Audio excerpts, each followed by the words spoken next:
Hi everyone, we're going to see some gannets, and if we're lucky we may see an albatross. It is the broad albatross, and we can actually see it close up, and also I have my binocular to see if it's farther away than I expected. So it may be over there near the sea, so let's go. Wow, can you believe that we can see that spectacular view in UK? That's amazing. Guys, if you're at Bempton Cliffs, just to look at the cliffs, focus really hardly in the air or on the cliffs, you'll see so much life. And if you're lucky, you may see one of the spectacular views in Bempton Cliffs, what nearly everyone wants to see. It is the broad albatross.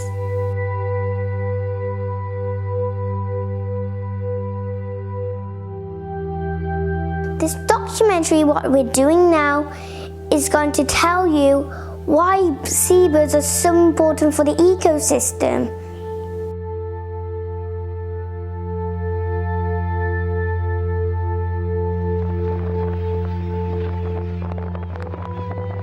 Bempton Cliffs, a spectacular area on the Yorkshire coast, is home to one of the UK's top wildlife spectacles. 500,000 seabirds come here to nest and breed.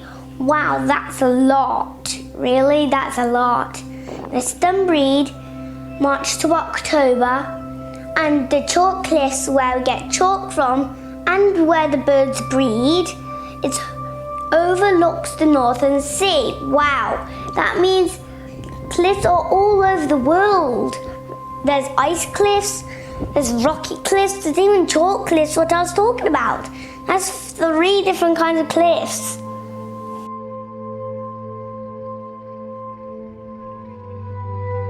So, what we're seeing here now is a gannet. So, I'll describe a gannet for you. So, it has a complete white body and has a yellowish honey-dipped lichen head, and has flat tipped wings, and it has a really long beak and has blue around its eyeball. Nearly every kind does.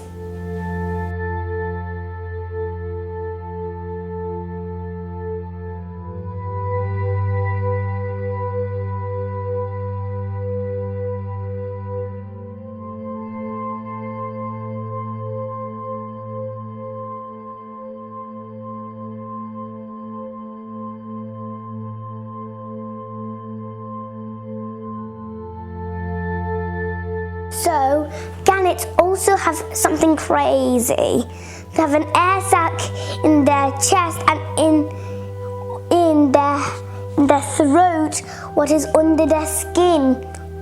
And when they are about to plunge, it actually keeps the comfort good. And that means none of its body is damaged. That's a really smart way for God to design these cool birds. And this is how they're specialised of hunting. They have a long and narrow beak, and their 2 eyes are faced in front just like us, and that makes them do a great binocular vision. That's really cool, right? And also their specialised features are the narrow and streamlined wings, so when they are doing this, when they're about to plunge, it's completely thin, so they can go at a really fast miles per hour. Really, that's really quick.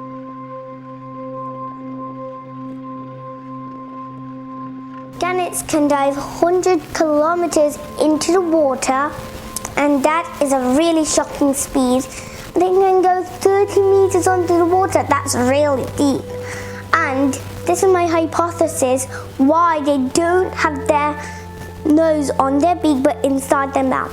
So this, you know, swimming, right? If you go to that, you know, when you dive and you need to cover your nose, because if the water gets inside, it'll really sting. That's exactly the thing what I'm thinking that my hypothesis is all about. So since God designed these birds to diving at shocking 100 kilometers per hour. Maybe he knew that it may hurt the gannet's nose if it's outside, so he designed it to be inside, and they designed it to actually hold a lot of oxygen, that giant beak. So when it's about to open its mouth, it takes a really deep breath and closes its nose, and it catches the fish and goes all the way up to the surface by swimming.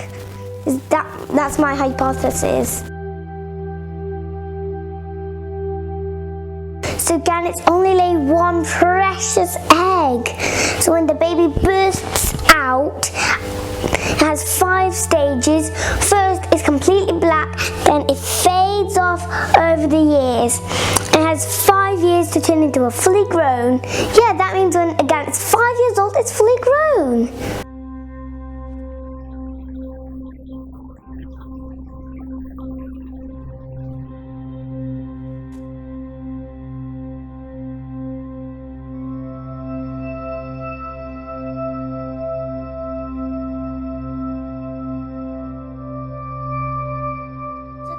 Not only gannets or seabirds, there's loads more, and the one we're going to talk about now is a puffin.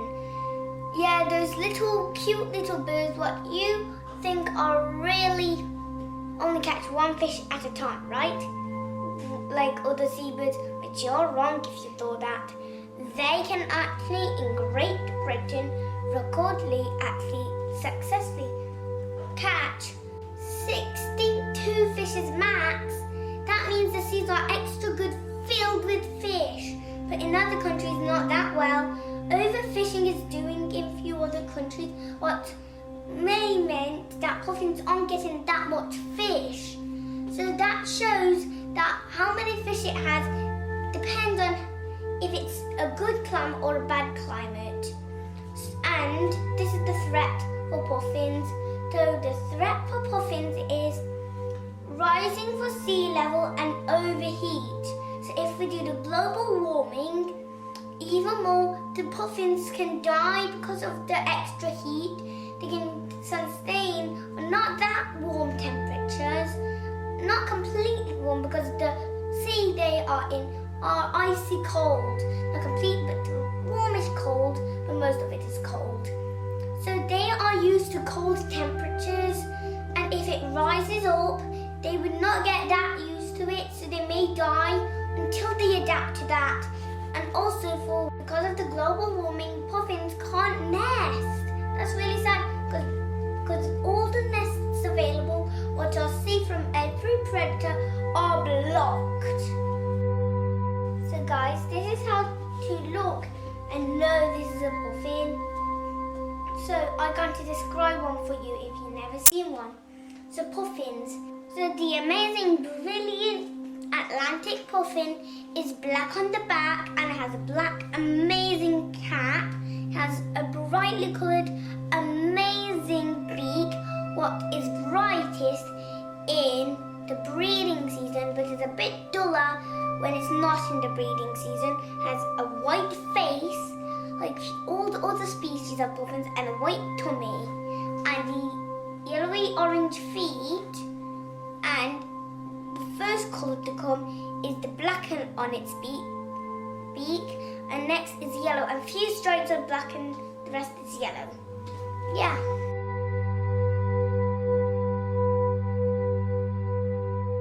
So puffins can flap their wings 400 times per minute, and they can fly 50 miles per hour. Man, if you can flap that fast, man, if your feet can go that fast in a minute.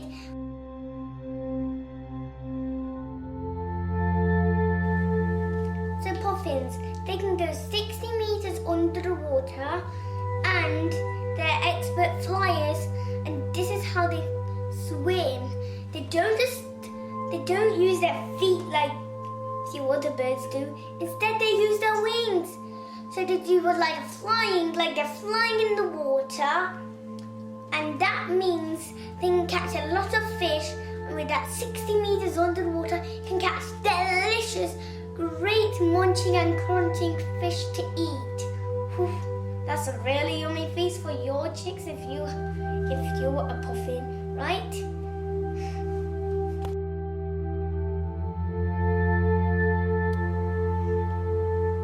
So guys, you know puffins, right? They're not always called puffins. They have two other names. So the first one is sea parrot because their beak looks a bit like a parrot. The second one is clown of the sea because it looks a bit more like a clown than a seabird. But the size and the web feet make us know it is a bird.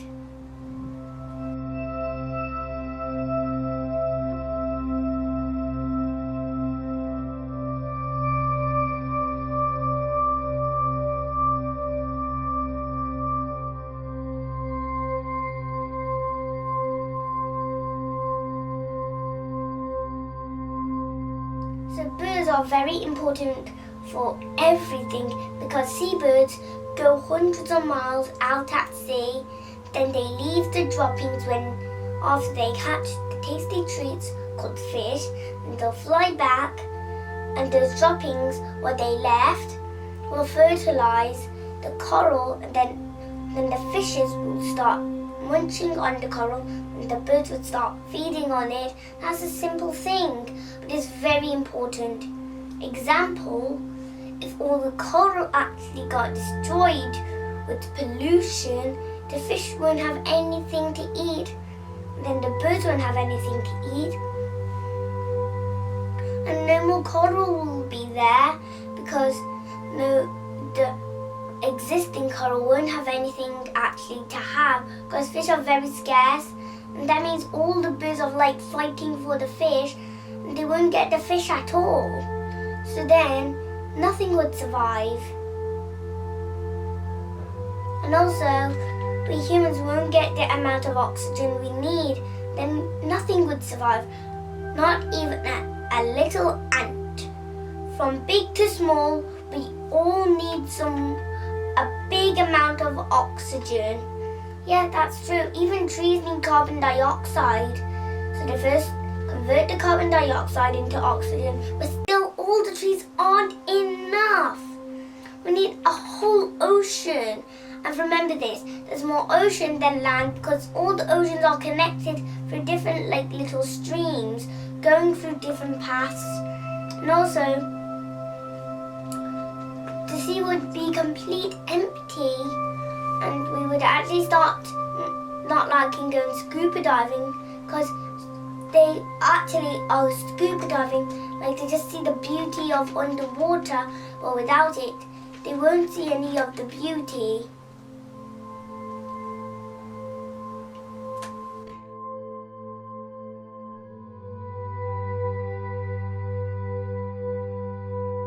So guys, I told you about puffins and gannets, but those are just few of the birds I told you about. There's more, and I'm going to talk about two similar kinds called the razorbill and also razorbill and guillemot. I'll tell you a few tips to help you if you're getting a bit confused, the razorbill and the guillemot.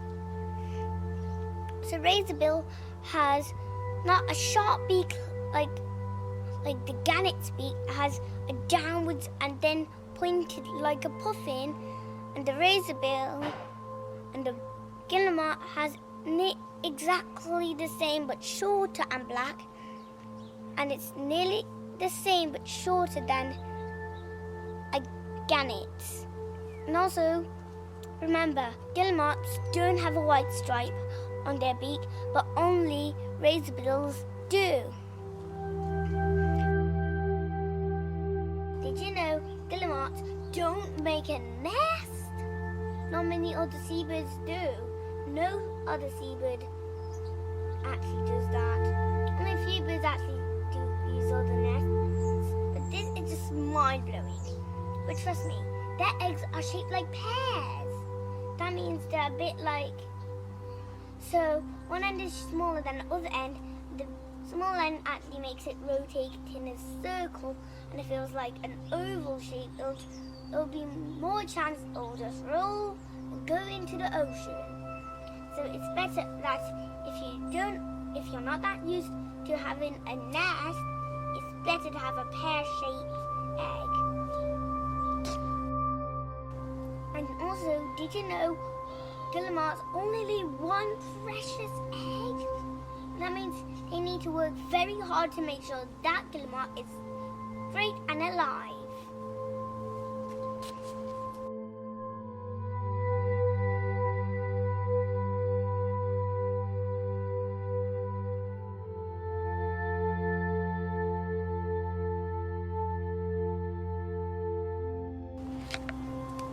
So guys, I've got a question for you before I actually tell you what I want to say. Have you ever seen an albatross before?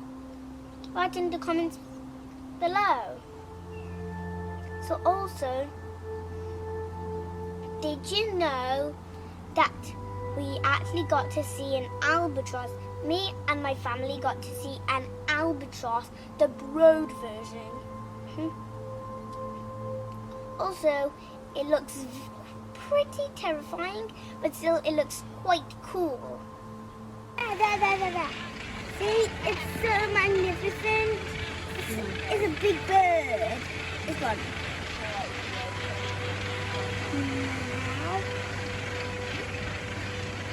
There. Oh. So when I saw the albatross, what was after nearly a whole day, I just got mind blown. Like my mind just exploded like a volcano. That's how amazed I was just to see that albatross. And trust me, it's not even the size of me, it's even bigger. Imagine. That's just two of me. Imagine if it was that big. Wow. Imagine if you were a wandering albatross, flying 100 miles across the ocean and flew back for days, weeks, months to just find your home being destroyed and a feather of a bird, a wandering albatross, just lying there. And all the albatrosses aren't even a single clue to be seen. They flew in silence and gone to another home without him. How much pain is that? It really feels that sad. So now, you need to take your part in rescuing birds, and not only birds. If you rescue birds, you'll not only rescue them, you'll rescue thousands of other wildlife, like the coral, the fish, and even us humans. So when we like destroying everything just to make beauty, like what we need to live in, actually how God created the first people was just how it is great. That's just a perfect ecosystem. But now we humans dominate this planet. We need to start putting others first every day.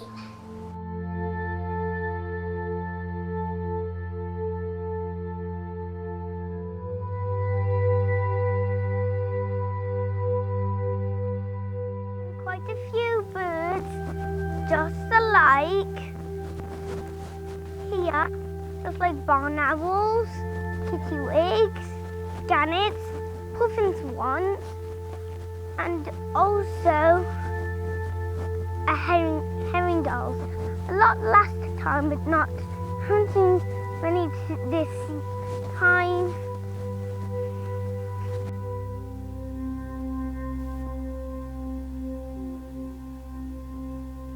Did you hear that funny sound? That's how it communicates, really.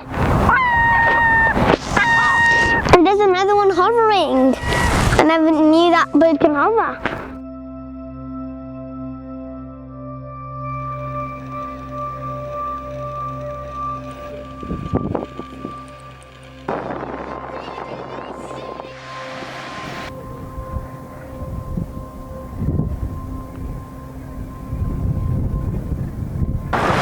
Oh gannet tree, gannet!